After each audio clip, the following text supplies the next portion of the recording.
In this problem, we're going to work on practice exam. Problem number 4, cost of goods manufactured, cost of goods sold, and the income statement. Normally, you'd work it in a different order: cost of goods manufactured, then cost of goods sold, then income statement, but we're using algebra and working this problem backwards by understanding all of the relationships. So we have Superior Company provided the following data for the year ended December 31st, and they told us that all raw materials used in production are direct materials. So we have our selling expenses, we have our purchases of raw materials. They don't tell us what the direct labor is, we'll have to figure that out later. Administrative expenses, manufacturing overhead applied to work in process, and actual manufacturing overhead cost. Then we have beginning and ending inventory balances, and some of them are missing: the beginning work in process and the ending finished goods. This is where the algebra comes in. They're giving us some numbers, so we're just going to have to understand the relationships. The total manufacturing costs added to production for the year were $683,000. The cost of goods available for sale totaled $740,000. The unadjusted cost of goods sold totaled $660,000, and the net operating income was $30,000. The company's underapplied or overapplied overhead cost is close to cost of goods sold. So they're telling us to prepare cost of goods manufactured, cost of goods sold, and an income statement, but they're telling us to prepare the income statement first, then the cost of goods sold, then the cost of goods manufactured, again because of the algebra and the missing information. So let's start with requirement number 1, our income statement. The format of the income statement is we take our sales, we subtract our cost of goods sold, and we come down to our gross profit or gross margin.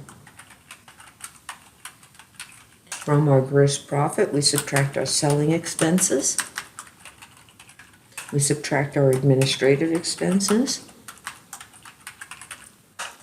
and we come down to our operating income. So let's fill in all of the information that we know, and hopefully what we don't know will become self-evident. So first of all, we're given the selling expenses in the problem is $140,000. I'll put in the commas so you can kind of see what I'm doing. It'll make it easier to see the numbers. We're given, so the selling expenses were given right here, $140,000. Our administrative expenses are also given in the problem, $100,000 right there. I'm having trouble, but there it is, $100,000. And we're also given in the problem that our operating income was $30,000. Well, if I work backwards,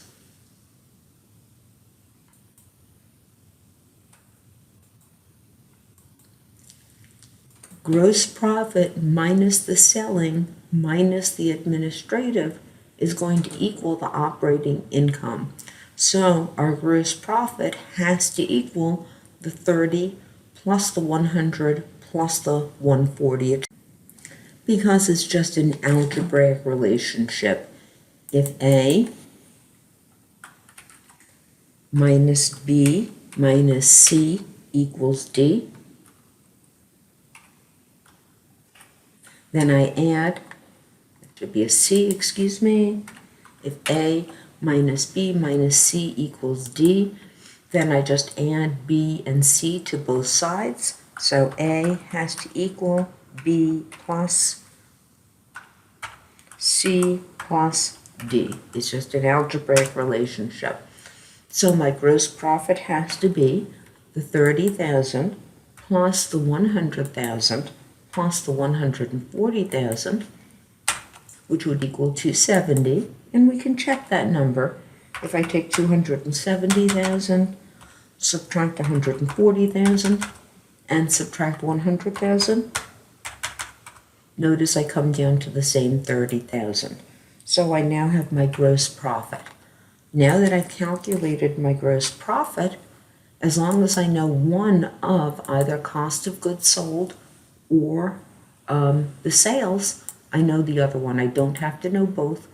All I have to do is know one or the other. Oh, that's not correct.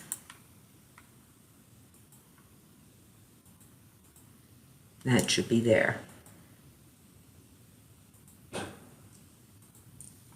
So we actually can calculate our cost of goods sold. We were told in the problem that our unadjusted cost of goods sold is $660,000.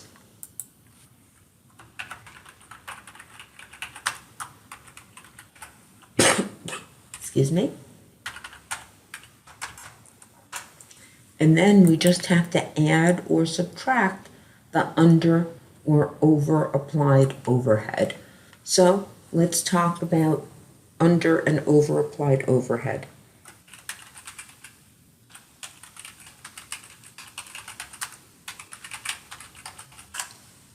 The easiest way to calculate the under or over applied overhead and to decide whether we're going to add it or subtract it to the $660,000 is to do a T account for our manufacturing overhead. So to do my T account, I'm just going to increase this a little bit.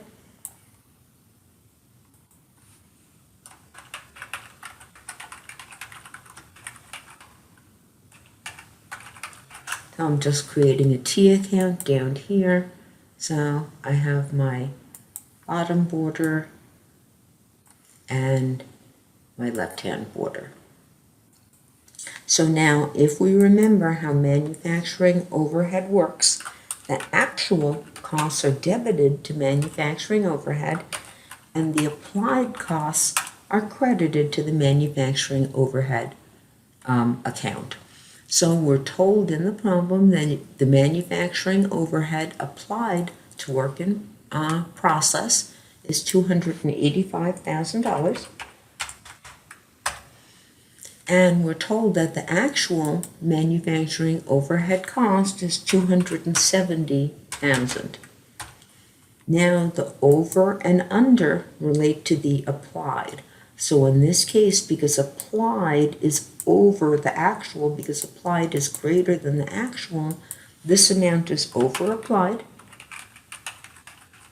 and the amount is the difference. So we're going to take 285,000, we're going to subtract 270,000, and of course we're going to get 15,000 as the amount that is over applied.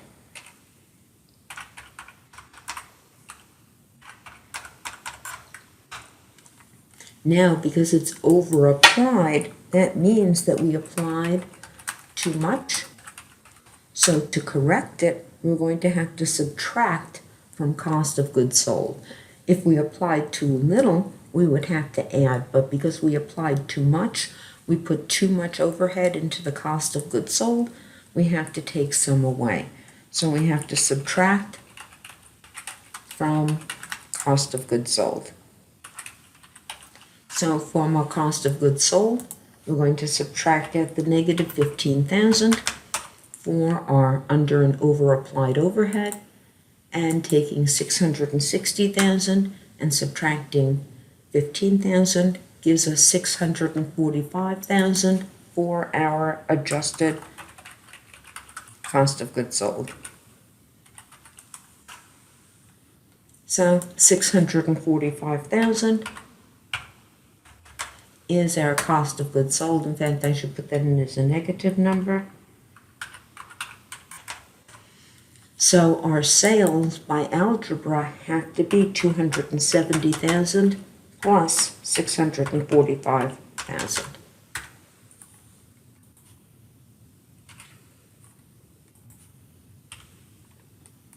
I did a minus because it's a minus. So our sales are going to have to be 915,000. If I take 915, subtract 645, I get to 270. So let's put this into the computer. Let's see if I'm correct, and then let's go on to the next part of the problem. So for our income statement, we start off with sales. We always start off with sales on our income statement, and we just calculated that they're $915,000. From our sales, we subtract our cost of goods sold, and that would be negative $645,000. So notice now our gross profit is $270,000, exactly what it said in the problem. Now we have to put in our selling and administrative expenses. We were given in the problem that our selling expenses are $140,000. Our administrative expenses were given in the problem that they were $100,000. So if we take $270,000 and subtract $240,000, we're going to come down to our net operating income, and notice 270 minus 240 gives us the $30,000 that we were given in the problem. So now we've got that right. Let's move on now to our schedule of cost of goods sold.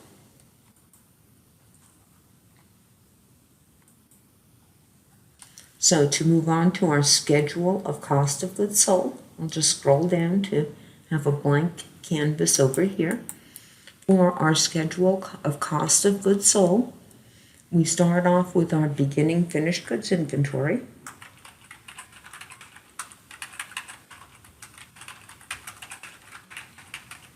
To that, we're going to add our cost of goods manufactured.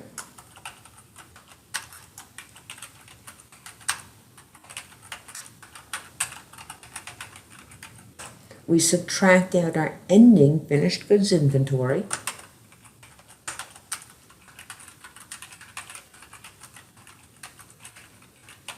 And that's going to equal our unadjusted cost of goods sold.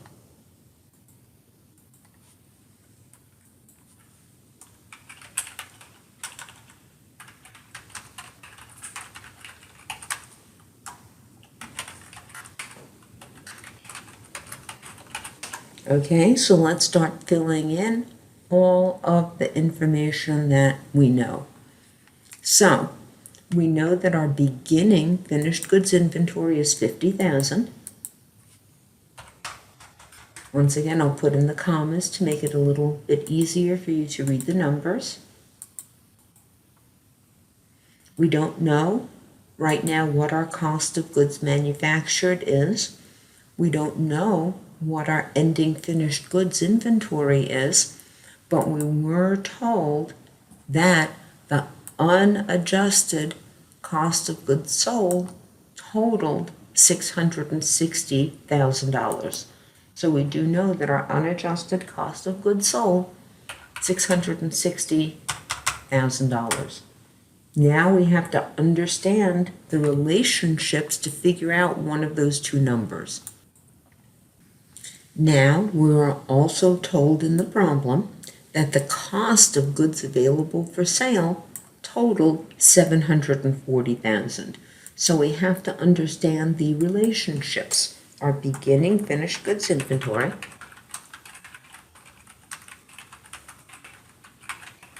and the cost of goods manufactured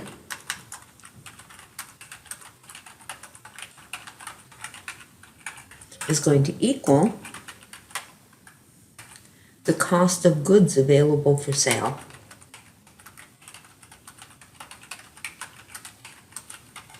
So once again, let's start putting numbers in. So we know that our finished goods inventory is 50,000, beginning finished goods inventory. That was given in the problem. And they just told us that the cost of goods available for sale, gave it to us in the problem, cost of goods available for sale total $740,000. So we have the problem now, 50,000 plus X equals 740,000. So our cost of goods manufactured, putting the calculation down here, our cost of goods manufactured is just going to equal 740,000 minus 50,000. So if I take 740,000 and subtract 50,000, we have 690,000, and working the problem backwards, 50,000 plus 690 equals 740. So now I know my cost of goods manufactured, 690,000,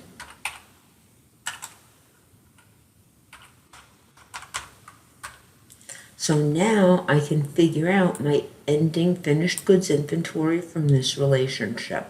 50,000 plus 690 minus X equals 660,000. So 50,000 plus 690 gives us 740. 740 minus X is going to equal 660,000. So again, I'll put that calculation up here.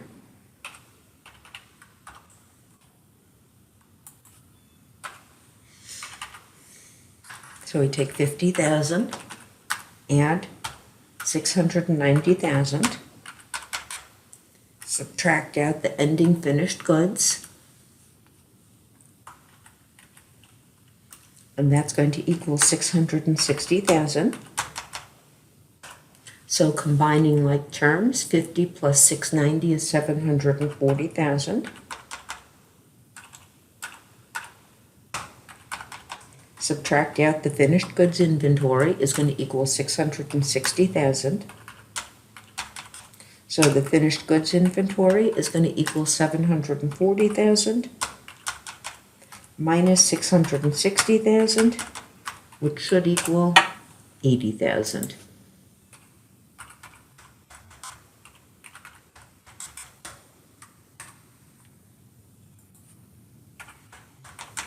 Now let's put that into part 2 and let's see if we're correct.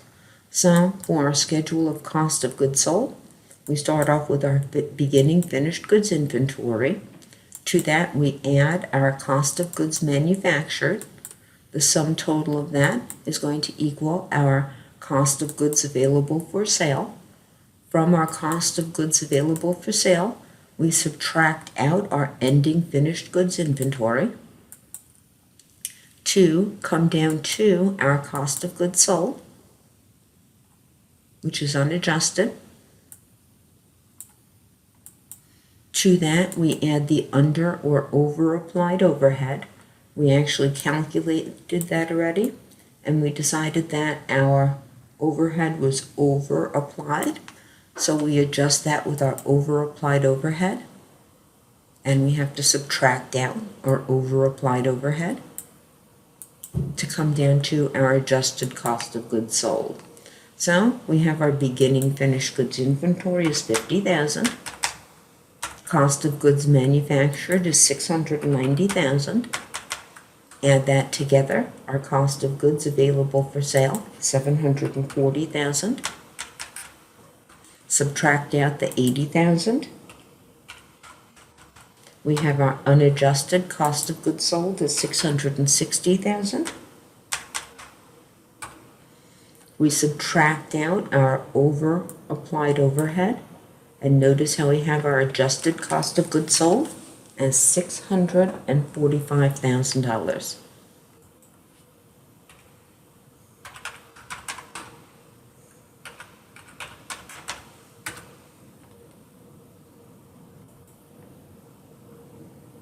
Now that we've got our cost of goods sold schedule, let's now move on to our cost of goods manufactured schedule. So with this one too, we're also going to need a little bit of algebra. So let me move on down. And once again, it just helps to know all the relationships between our schedules. So for our schedule of cost of goods manufactured, The first thing we're going to start off with is beginning work in process inventory. To that, we're going to add the direct materials that are used in production. I'm going to skip a few lines.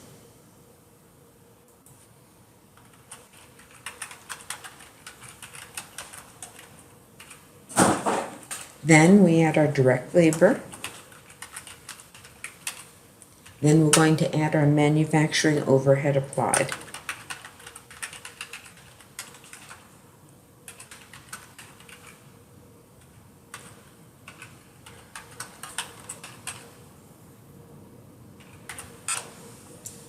Once we calculate our three manufacturing costs, notice we have our total manufacturing costs added to production, which is going to be our direct materials used, our direct labor, and our manufacturing overhead applied.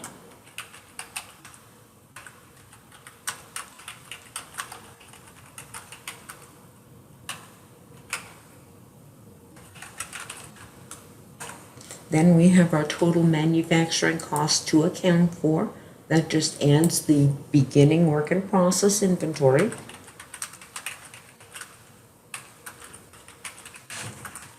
From the manufacturing costs to account for, we subtract our ending work in process inventory.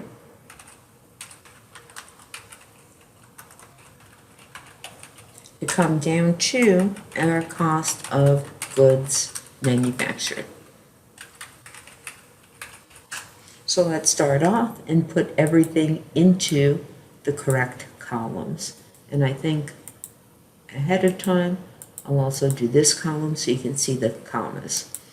So for our beginning work in process inventory, we're going to scroll up over here, and we don't have a number for our beginning work in process inventory, but we do have a number for our ending work in process inventory. So for right now, I'm just going to color that cell yellow because we're going to have to figure that out. Now, we're going to have to figure out the direct materials used in production in that first column. So to figure out the direct materials used in production, we're going to start off with our beginning direct materials inventory. We're going to add purchases of direct materials. That's going to be our raw materials or direct materials available. From that, we subtract out our ending direct materials inventory. I should be using raw materials, sorry. And we come down to our direct materials used. So let's just start filling in numbers. We know our raw materials had a beginning inventory of 40,000. We were told in the problem that we had purchases of raw materials of $290,000. We were told in the problem that all raw materials are direct materials. So the direct materials available are the sum of the beginning inventory plus the purchases. So we're going to have 330,000 of raw materials available. We were given in the problem that our ending raw materials inventory is 10,000. So our raw materials used in production are going to be 330 minus 10, which is going to be 320,000. I'm adding because it's a negative number, so adding a negative number is subtracting. So putting all that in, we start off with our beginning raw materials inventory. To that, we're going to add our purchases of raw materials. That together is going to equal our raw materials available. We subtract out our ending raw materials inventory to come down to our direct materials used in production. So I have all the numbers there. Beginning inventory was given as 40,000. Purchases are given as 290,000. So total raw materials available is the sum of the two, 330,000. We were given in the problem that the ending raw materials inventory is 10,000. So we have our direct materials used in production is $320,000.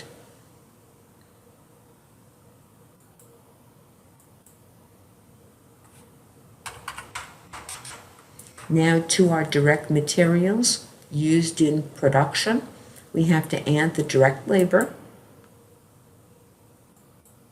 and the manufacturing overhead applied to work in progress.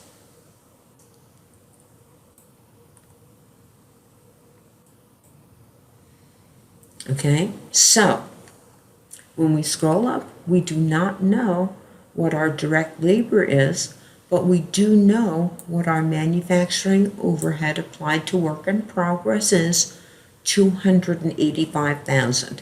That was given in the problem. So I'm going to put in the $285,000. Now the sum of these three, the direct materials used in production, the direct labor, and the manufacturing overhead, is going to be the total manufacturing costs applied to production. Now I want you to notice that they gave us that number. So we were told in the problem, total manufacturing overhead costs, total manufacturing costs, not manufacturing overhead. The total manufacturing costs added to production for the year were $683,000. So that means that this number right here, total manufacturing costs added to production, $683,000.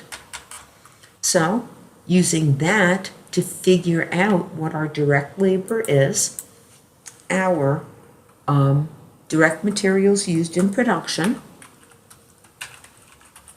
plus our direct labor plus our manufacturing overhead applied.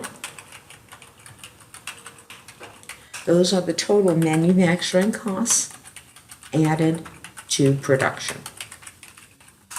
So we just calculated that the direct materials used is $320,000.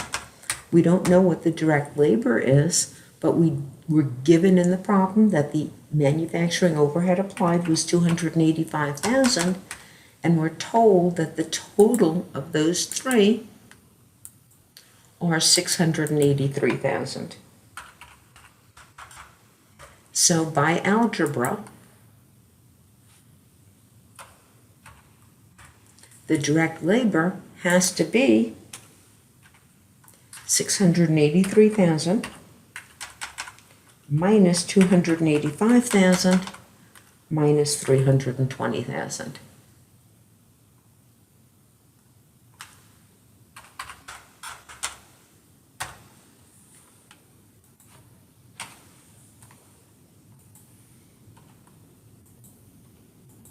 So it looks like our direct labor is going to be $78,000. So now, when we take our beginning work in process inventory, I didn't put that in there, but that should be our beginning work in process inventory. And remember, we were not given that number. If we take our direct materials used in production, our direct labor, our total manufacturing overhead applied, that's our manufacturing costs added to production.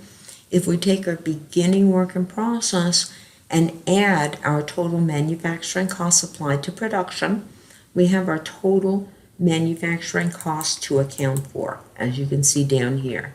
Then all we have to do is subtract out our ending work in process inventory to come down to our total cost of goods manufactured. So let's see which of the numbers that we're given so far. So we're told that the ending work in process inventory is $35,000.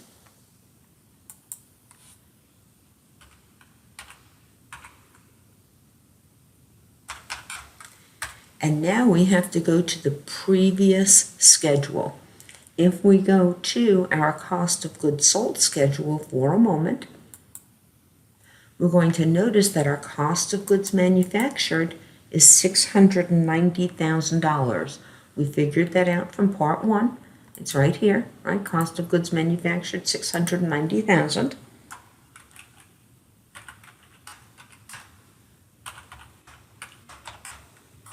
So, moving on to our cost of goods manufactured. Cost of goods manufactured, we just calculated, is $690,000. So all of this is going to have to add to $690,000. So our beginning work in process inventory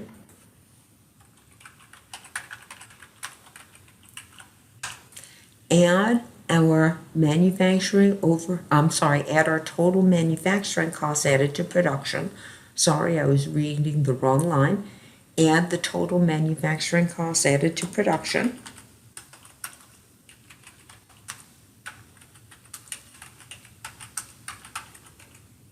Subtract out our ending work in process inventory is going to equal our cost of goods manufactured.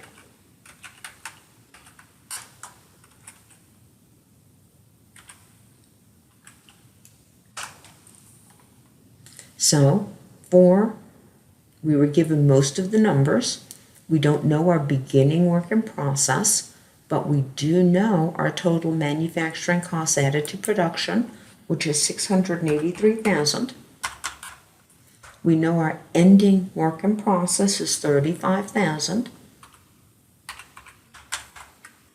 And we know that our cost of goods manufactured is $690,000. So, using algebra, our beginning work in process, add $683,000, subtract $35,000, equals $690,000. So we have to combine like terms on the left-hand side. $683,000 minus $35,000 is going to give us $648,000.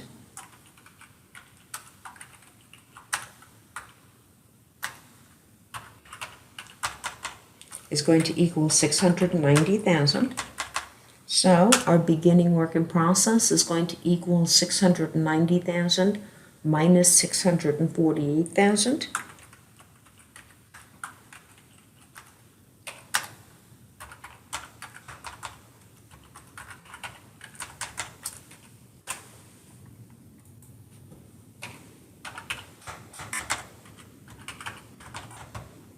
Is going to give us $42,000. And now I'm going to click check my work. And it looks like I got all of the numbers correct.